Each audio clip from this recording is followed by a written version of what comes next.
আন্তর্জাতিক মাতৃভাষা দিবস উপলক্ষে আইডিয়াল কিন্ডারগার্টেন স্কুল কর্তৃক আয়োজিত ক্রীড়া প্রতিযোগিতা ও সাংস্কৃতিক ও পুরস্কার বিতরণ অনুষ্ঠানে সম্মানিত সভাপতি ডাক্তার এম এ হালিম ভাই,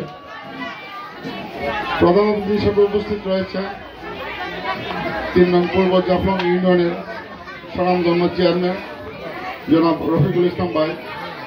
বিশেষ অতিথি হিসেবে উপস্থিত রয়েছেন বল্লভগঞ্জ সরকারি প্রাথমিক বিদ্যালয়ের সম্মানিত প্রধান শিক্ষক জনাব মাহফুজুর রহমান স্যার। বিশেষ অতিথি হিসেবে উপস্থিত রয়েছেন ১ নং ওয়ার্ডের সম্মানিত ইউপি সদস্য জনাব ফখরুল ইসলাম ভাই। উপস্থিত সম্মানিত বিশেষ অতিথিবৃন্দ, উপস্থিত অত্র বিদ্যালয়ের শিক্ষক শিক্ষিকা মহোদয়, উপস্থিত কোমলমতি ছাত্রছাত্রী ভাই বোনেরা, উপস্থিত অভিভাবক বৃন্দ, বক্তব্য শুরুতে গ্রহণ করুন আমার সালাম। আসসালামু আলাইকুম। হিন্দুবাদের প্রতি আদাব। আজকে কি দিবস তোমরা বলতে পারো? আজকে কি দিবস? আন্তর্জাতিক মাতৃভাষা দিবস। এই দিবসটি বিশ্বের ১৯৬টি দেশে একসাথে উদযাপন করা হইতেছে। কয়টা দেশে?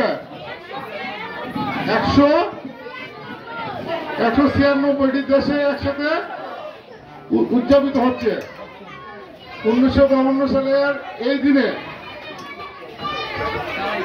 পাকিস্তান শাসক গোষ্ঠী চেয়েছিল আমাদের রাষ্ট্রভাষাকে উর্দু ভাষা করার জন্য, তবে বাংলাদেশের দামাল ছেলেরা এর প্রতিবাদ করেছিল।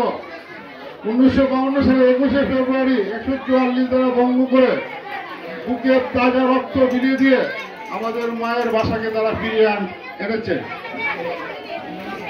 তৎকালীন সময়ে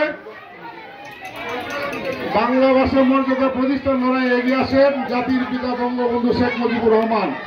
তার প্রস্তাবে ১৯৪৮ সালে ছাত্রলীগ, তমুদ্দিন মজলিস ও অন্যান্য ছাত্র সংগঠনের সমন্বয়ে গঠিত হয় রাষ্ট্রভাষা সংগ্রাম পরিষদ। ১৯৪৮ সালে ১১ মার্চ বাংলাকে রাষ্ট্রভাষা হিসেবে স্বীকৃতির দাবিতে সাধারণ ধর্মঘট পালনকালে জাতির পিতা বঙ্গবন্ধু শেখ মুজিবকে গ্রেপ্তার করা হয়। ৪৮ থেকে ৪৯ এই সময়ের মধ্যে তিনি ৩বার কারাবন্দী হন। ৩বার কয়বার জেল কাটছে? ৪৮ থেকে ৪৯ সাল পর্যন্ত এর মধ্যে ৩বার কারাবন্দী হয়েছেন। আর ৪৯ সাল থেকে ৫২ সাল পর্যন্ত একটানা কারাবন্দী ছিলেন। তিনি কখনো জেলে, কখনো বা জেলের বাইরে থেকে ভাষা আন্দোলনের নেতৃত্ব দিয়েছেন। আজকের এই দিনে যাদের আত্মত্যাগ, যাদের রক্তের বিনিময়ে আমরা মায়ের ভাষা ফিরে পেয়েছি, আমি এই দিনে তাদের আত্মার মাগফিরাত কামনা করছি। আর এই আইডিয়াল কিন্ডারগার্টেন এত সুন্দর অনুষ্ঠান আয়োজন করেছে, আয়োজক কমিটিকে আমি আমার পক্ষ থেকে ধন্যবাদ জানাই। এবং আমার প্রিয় ভাই ফখরুল ইসলাম ভাই ৩ নং পূর্ব জাফলং ইউনিয়ন পরিষদের স্বনামধন্য চেয়ারম্যান জনাব রফিক ভাইয়ের কাছে দাবি জানিয়েছেন, আপনার ইউনিয়নের গণদান, আপনার ক্ষমতা অনেক, আপনি এই প্রতিষ্ঠানটাকে নিজের মতো করে আপনার সাধ্য অনুযায়ী একটু সাহায্যের হাত বাড়িয়ে দেবেন। আপনি দেখতেই পাচ্ছেন এই স্কুলের জনাজীর্ণ অবস্থা, তারা যেন এই ব্রাঞ্চ সংস্কার করতে পারে বা এই অবকাঠামো উন্নয়ন করতে পারে, এদিকে আপনি একটু সুদৃষ্টি দিবেন। এই আশাবাদ ব্যক্ত করে উপস্থিত সকলের সুস্বাস্থ্য ও দীর্ঘায়ু কামনা করে আমাদের দেশের মাননীয় প্রধানমন্ত্রী তোমাদের দিনে স্বপ্ন দেখছেন। কি স্বপ্ন দেখছেন? তোমরাই হবে আগামী দিনে উন্নত, সমৃদ্ধ, স্মার্ট বাংলাদেশের স্মার্ট নাগরিক। এই প্রত্যাশা রেখে আমি আমার বক্তব্য শেষ করছি। জয় বাংলা, জয় বঙ্গবন্ধু।